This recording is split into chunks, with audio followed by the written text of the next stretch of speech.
video we're going to have work out different questions to do with sequence and series. So this is a predicted video on the concept that you need to prepare as much as you are waiting for your exams. So this is a very common question that you are going to see, and I'm going to go through key areas and very important concept that you have to know so that you can be able to tackle any question as far as sequence or arithmetic sequence is concerned. So we're going to go to the first question, and we realize that here we are told that here are the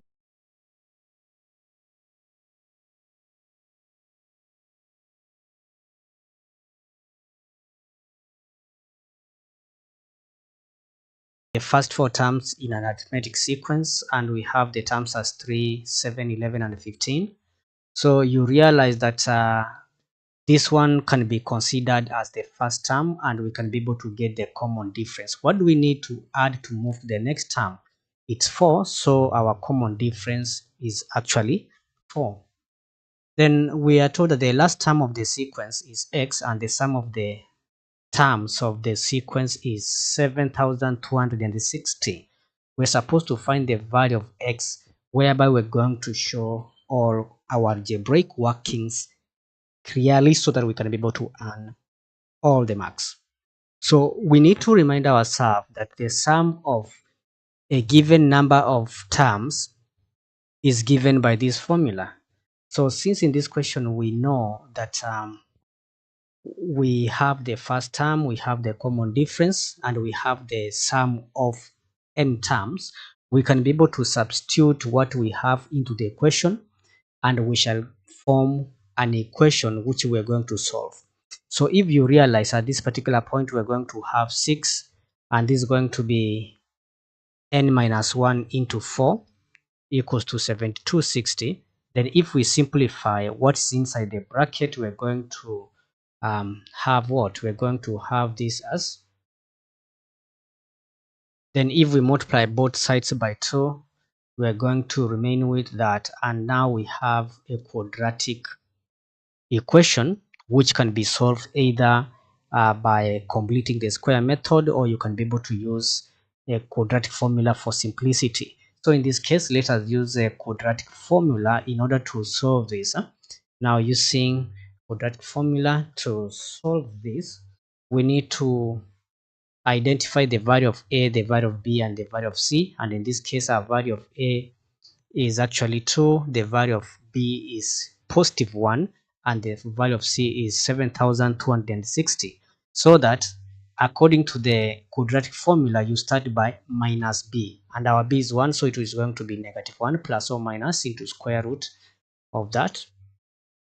And we're going to simplify whatever we have inside the bracket, and then now we are going to find the square root of this, which is going to be actually 241.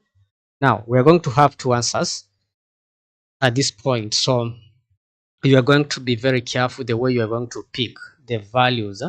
So since we are finding n, it will mean that we are going to take a positive whole number, so we are going to take an integer.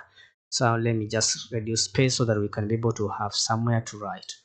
Okay, so if we find n here, the first value of n is going to -121/4, or n equals to 60. Now in this case, we shall take this as our answer because we are talking of number of terms. There's no way number of terms can be a negative or a fraction. That's why we are saying at this point, you have to take the positive value. Now we need to move further, and because we need to find the value of x, and x is actually the last term. So in order to find the value of x, remember we are going to use the formula sum of n terms can also be given by the formula that is here. So a plus l, where l is the last term, and this l is going to represent the value of x.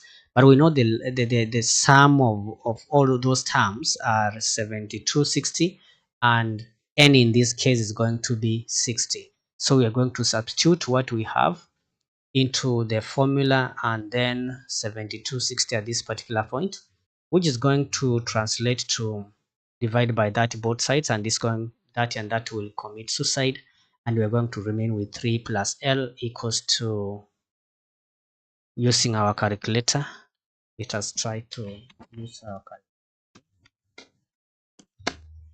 Now, using our calculator, we are going to get our answer as 242. So 242, taking 3 on this side. Anytime you take a number on the other side of the equal sign, even if you take it over or under or through the space of the two equal sign, it has to change the sign, and this is going to translate to 239. So our L is 239, and remember our L was representing the value of x. So this is the last term, and our last term x is 239. If you are finding value from Proflan YouTube channel, consider subscribing so that whenever we are going to upload other series, as far as you are preparing for your exam and different concepts that you ought to know, you'll be notified. Remember, Proflan will be uploading videos regularly every time and again, and keep on also checking the live so that you can be able to be learning. Remember, if you are taking your Igcse exams, Proflan will take care of you up to A level. So there is a ton of reasons as to why you need to subscribe, and also you can be able to leave a comment down below regarding the concept that you ought also to need to be produced from the channel. We need to move now further to the next question, because there is another question that I want to take you through, whereby we need to see, given such kind of question, how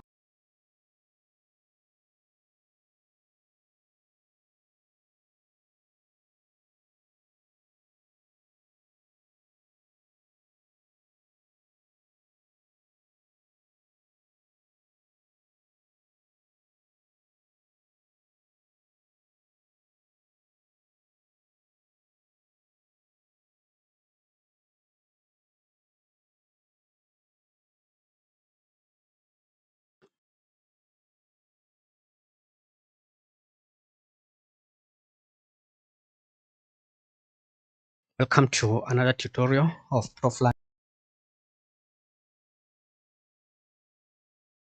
We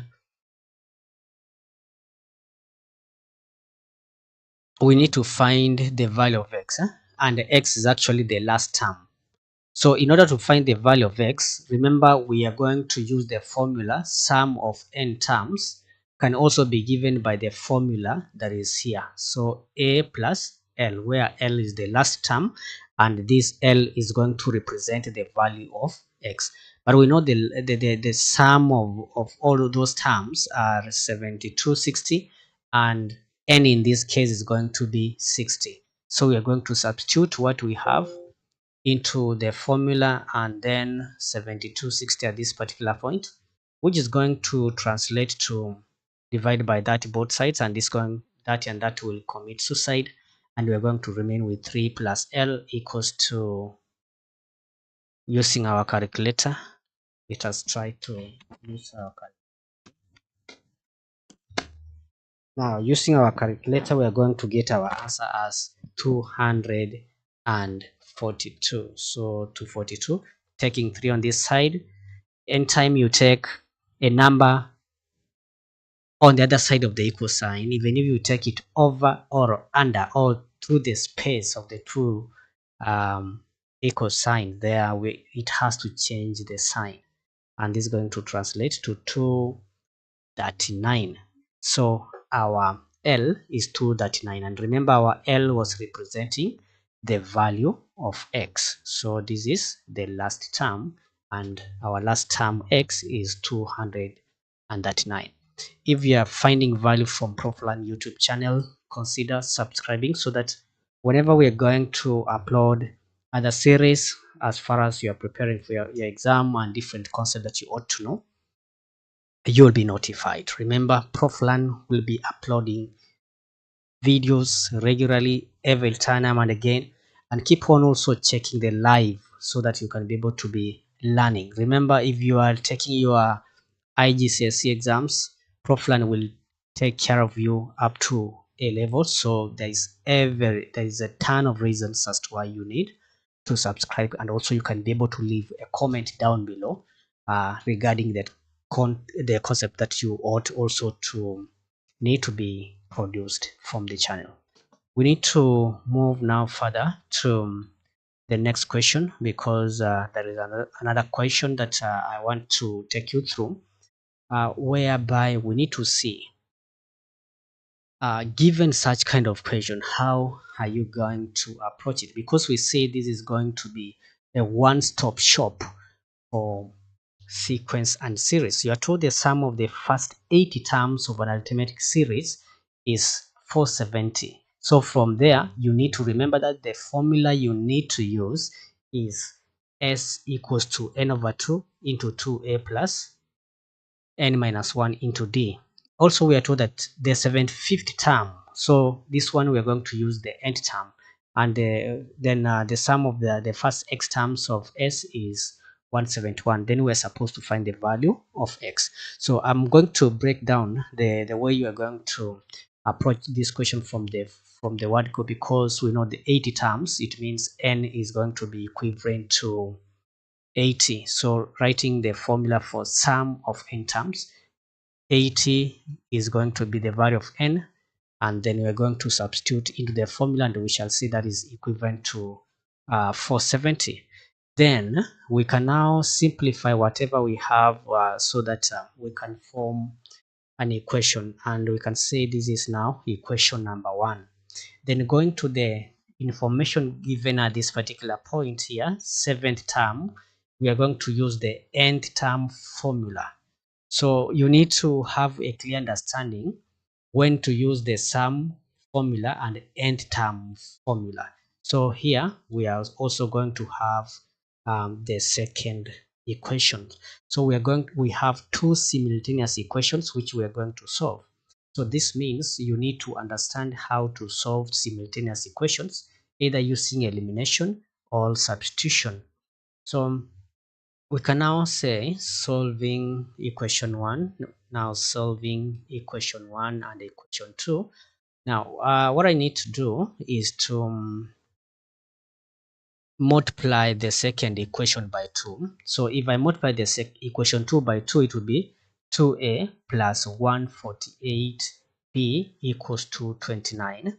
And the reason as to why I did that is to ensure that I'm having 2a in both equation. So also equation 1 was this. Then we can be able to subtract the 2 and eliminate a, and basically we're going to have this equation as 69d equals to 17.75. Then we can be able to deal sacafoniously with 69d by dividing both sides, so that we are going to have d reducing to a quarter. So this is the common difference. Then we can be able to use equation 2 in order to find the value of a, and then we're going to substitute the value of d that we have just obtained at this particular point. So our a is -4. But remember, we are told that the sum of the first x terms of these series is 171. So we are not yet done with the question, so we can say sum of that. So our sum of x terms, so we're going to take our n as x over 2 into 2a minus that, and then we're going to go ahead and simplify and substitute what we know, so that we can be able to form another set of quadratic equation. So it's our work now to simplify whatever we have, so that we can be able to have a clean quadratic equation which we can be able to solve in order to find the value of x. So I need to use this particular part and then now substitute elim- at this point we are trying to clean up the equation by simplifying and putting the like terms together. And I want to remove the fractions, yeah, the decimal, so that I write everything as a fraction, so that we can be able to multiply all through by 4. So if we multiply all through by 4, we are going to remain with a very beautiful equation, which is x squared minus 3x minus 1368 equals to 0. At this particular point, we can use a quadratic formula in order to solve this particular equation, and substituting properly, ensuring that you are taking care of the signs and everything. You are going to find the value of x. Remember, x is the number of terms we are going to get in this case. So you have to take a positive value, positive all value. It has to be a whole value. So in this case, we have this as 57. Now between the two, we are going to take this as our perfect answer. So we are done with that, and I believe you have followed what you are supposed to do in this case. Then I need also to show you another possible question that you can be asked. You are told that here are the first 4 terms of an arithmetic sequence. You can be given a question like this, and then you are supposed to find an expression in terms of n for the nth term of the sequence. Now, I want you to consider this as the most easiest question that you can be given in your exam. So what you need to identify, this is the first term, and you need also to identify that from here to here we can be able to get a common difference, and you can see this is a decreasing sequence, so this means the common difference is -7. So we are finding an expression in terms of n, so of the nth term. So we are going to write the nth term formula. In that case, substitute what you have, first term and also common difference, then open the bracket so that you put the like terms together, and you end up having 45 minus 7n. Now this is the expression that is required. Now if you don't trust this story, I want to show you that it's true. If the alligator comes from the sea and tells you the crocodile is sick, if you doubt the story, yeah, you have a problem, because alligator lives next to the crocodile. So to show you and to prove that 45 minus 7n is a true expression, we are going to test when n is 3. We can see when n is 3, the third term is 24. So let us do that. So when n is 3, we expect to get 24. Let's see if we substitute into this formula. We are going to get 45 minus 21, and if you do that you get 24. So this is true, and this is the expression that we wanted. Everybody is happy, and if you are happy, consider subscribing, and also you can like this video. See you in the next video.